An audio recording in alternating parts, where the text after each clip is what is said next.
Mr. Men Adventure with Superheroes. Mr. Strong, as his name would suggest, was very strong. Strong by name and strong by nature. He was so strong that he did not know his own strength, which was a problem. It was a problem when he worked as a postman. He kept breaking post boxes. It was a problem when he worked as a builder. He kept bending hammers. And it was a problem when he worked as a cook. He kept snapping ladles. Mr. Strong wanted to find a job that would suit his incredible strength, and then he had the perfect idea. He became a superhero, strong man, as strong as an ox, as strong as steel, as strong cheddar. In no time at all, he had everything ready to start his new job. There was just one thing missing. He needed a sidekick. So Mr. Strong advertised for a sidekick in the local newspaper. A lot of people applied for the job. Well, it's not every day you get the chance to work alongside a superhero. Mr. Strong decided to show his first applicant around. His house looked very normal from the outside. However, it was far from normal.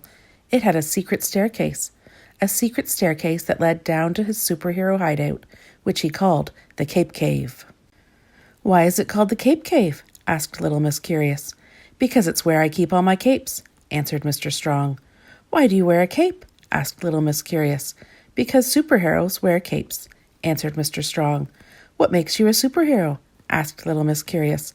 "My superpowers," answered Mr. Strong, deciding that Little Miss Curious would not make a good sidekick. There were far too many questions to be able to get any superhero work done. Mr. Strong proudly showed the next applicants all the gadgets in the Cape Cave. There were gadgets galore. Mr. Strong was especially proud of his invisibility ray gun. Little Miss Shy used the invisibility ray gun to make herself disappear when she was embarrassed. Little Miss Naughty used it to stop her getting caught when she was being naughty. "You must remember that these gadgets are for stopping crime and rescuing people," explained Mr. Strong, deciding that neither Little Miss Shy nor Little Miss Naughty were suitable sidekick material. The best gadget of all was Mr. Strong's Strongmobile. But Mr. Clumsy was not the man to drive it. In fact, Mr. Strong was quickly coming to realize that a lot of the applicants were not right for the job. Mr. Muddle put the superhero cape on the wrong way around. The tights were too short for Mr. Tall, and Mr. Silly wore the mask on his nose. And then there were the superpowers. Mr. Nosy liked having X-ray vision. You can be very nosy if you can see through walls, but this was not the sort of use that Mr. Strong had in mind for X-ray vision. Mr. Greedy liked being able to fly. He could visit all the restaurants in town as quick as a flash. Is it a bird? Is it a balloon? Is it a flying pink blancmange? No, it's Mr. Greedy. Mr. Rude could be very rude at times. And we won't mention Mr. Rude's superpower. Mr. Bump discovered that being a superhero did not stop him from bumping into things. The bumps just got bigger. And poor Mr. Sneeze discovered that his sneezes also just got bigger. Mr. Strong had a lot of explaining to do. Mr. Strong needed someone dynamic, but Mr. Lazy was as far from dynamic as you could get. They would not make a dynamic duo. When the siren went off, it was not so much go, go, go as snore, snore, snore. Mr. Wrong brought the wrong utility belt. But Mr. Forgetful was worse. He forgot his utility belt altogether.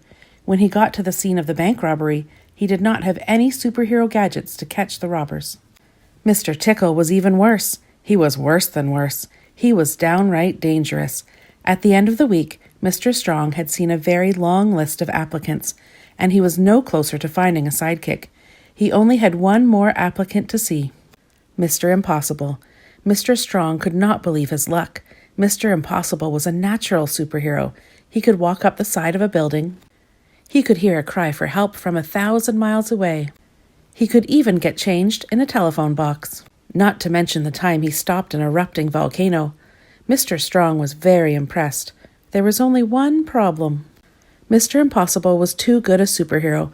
Mr. Strong was jealous. Now he felt like he was the sidekick.